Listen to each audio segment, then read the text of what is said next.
어떤 일을 하기 전 우리는 머릿속에 한 가지 생각을 떠올린다. 과연 내가 그걸 잘할 수 있을까? 헬스장을 등록해 놓고 이런저런 핑계를 대며 가지 않았던 사람이 있다고 해보자.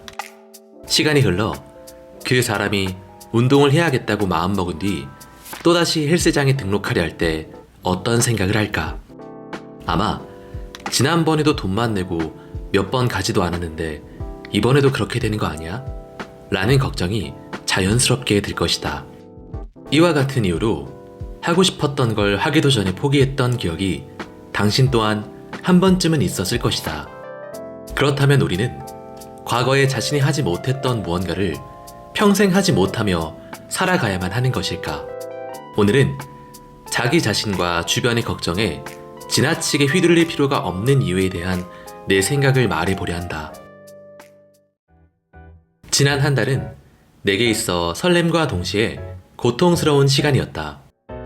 심지어 이런 시간을 보냈던 근본적인 원인은 타인의 강요와 같은 부당함 때문이 아닌 나 스스로의 선택에 있었다.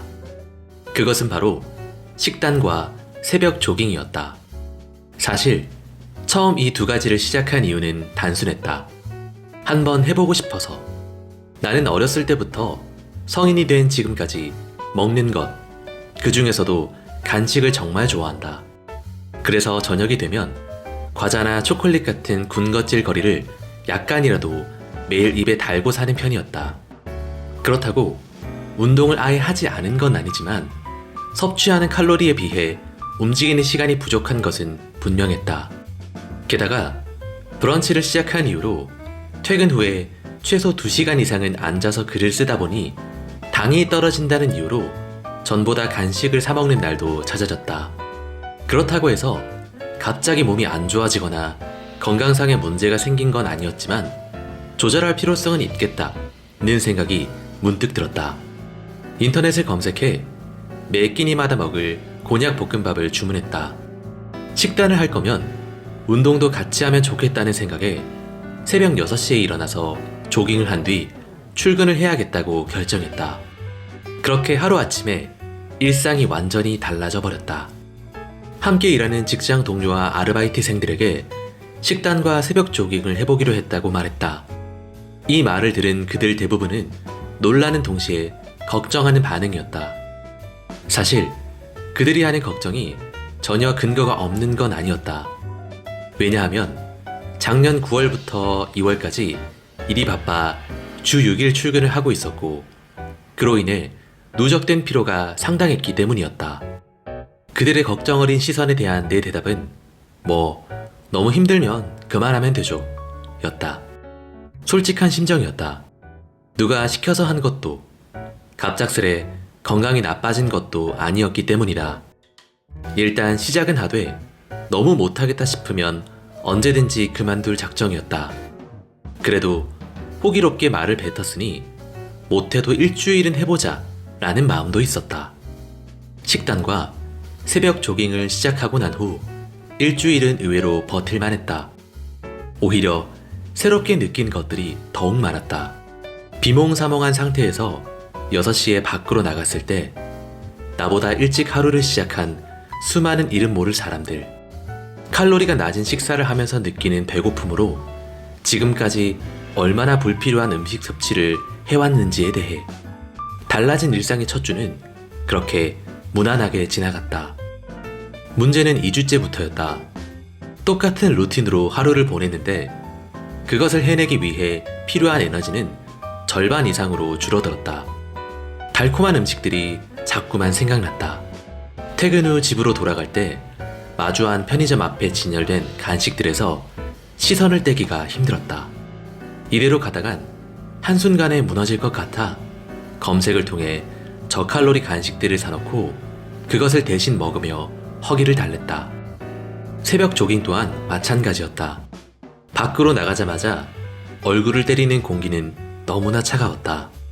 심지어 제대로 된 러닝화가 없이 달리다 보니 조깅을 끝내고 집으로 돌아갈 땐 무릎과 발바닥에서 통증이 느껴졌다. 이대로 가다간 큰일 나겠다 싶어 바로 트레이닝복과 러닝화도 구매했다. 그때부터 좀 더 편하게 달릴 순 있었지만 여전히 배고픔과 간식 생각은 머릿속에서 지워지질 않았다. 지금 떠올려 보면 이때가 가장 유혹에 많이 시달렸던 시간이었다.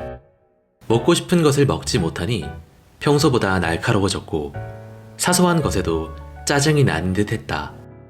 나는 겨우 이 정도밖에 못 참는 건가? 라며 스스로에 대한 한심함마저 느껴졌다. 그렇지만 그러한 나 자신을 향한 분노가 오히려 식단과 운동을 유지하는 데 많은 도움을 주었다. 화장실을 자주 갈지언정 배고플 때마다 물을 마셨고 회사에 집에 있는 간식을 가져다 놓고 조금씩 나눠 먹으며 허기를 달랬다. 퇴근 후 저녁을 먹고 나서 간식이 당길 때면 마트에서 산 과일을 먹고 나서 일찍 잠자리에 들었다. 그렇게 가장 힘들었던 2주가 지나갔다. 3주가 지나고 난 후부턴 간식을 참는 것에 훨씬 익숙해졌다. 이제는 마트나 편의점에 들러 간식을 봐도 크게 먹고 싶다는 생각이 들진 않았다.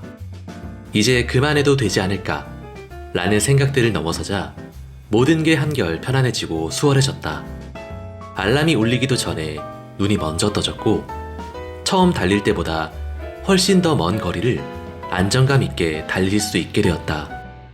그렇게 살면서 처음으로 해본 식단과 새벽 조깅은 꽤 성공적인 결과로 남게 되었다.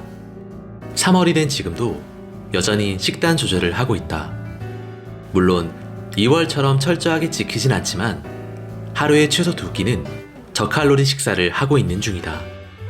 새벽 조깅 또한 최근엔 하지 못한 날이 있었지만 날씨가 조금씩 따뜻해지고 있기에 내일부터 다시 뛰어보려 한다. 주변 사람들의 걱정과 스스로에 대한 확신이 없어서 하지 않았다면 지금과 같은 일상을 보낼 수 있었을까? 2주차에 시달린 갖은 유혹에 넘어가 원래의 일상으로 돌아갔다면 오랜만에 먹은 일반 음식에서 깊은 감동을 느끼지 못했을 것이다. 가장 뿌듯한 건 이제 한 달을 견뎌봤으니 다음엔 이런 일상을 2달 넘게 유지할 수 있을 거란 자신감을 갖게 되었다는 것이다. 우리는 살면서 수많은 벽을 마주한다. 어떨 때는 그 벽을 뛰어넘기도 하지만 좌절할 때도 있다. 이것은 지극히 자연스러운 현상이다. 모든 시련과 맞서 싸워 극복하고 이길 수 있는 사람이란 존재하지 않는다. 아무리 심지가 굳고 강한 사람이라고 해도 때로는 심하게 무너지기도 하고 펑펑 울기도 하며 심적으로 매우 힘든 시기를 보내기도 한다. 문제는 그 다음이다. 과거와 비슷한 힘든 상황에 또다시 맞닥뜨렸을 때 우리는 그것과 맞서기보다는 피하거나 멀리 돌아가려는 모습을 보인다. 그것이 가능할 때라면 문제가 없겠지만 도저히 피하려야 피할 수 없는 상황이 닥치기도 한다. 그럴 땐 어떻게 해야 할까? 할 수밖에 없다면 최대한 그것을 미루기보단 빨리 부딪히는 게 더 나을 수도 있다는 게 개인적인 입장이다. 그 대신 과거의 경험을 토대로 이번엔 당시 해보지 못한 무언가를 새롭게 시도해 보는 것이다.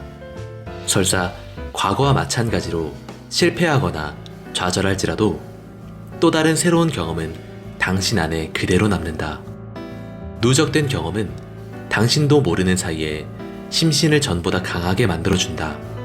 그러한 크고 작은 경험들이 계속해서 쌓이다 보면 과거의 당신이 할 수 없을 거라 생각했던 것들을 의외로 가뿐히 할 수 있게 해주는 것이다. 걸어보지 않은 사람은 결코 뛸 수 없다.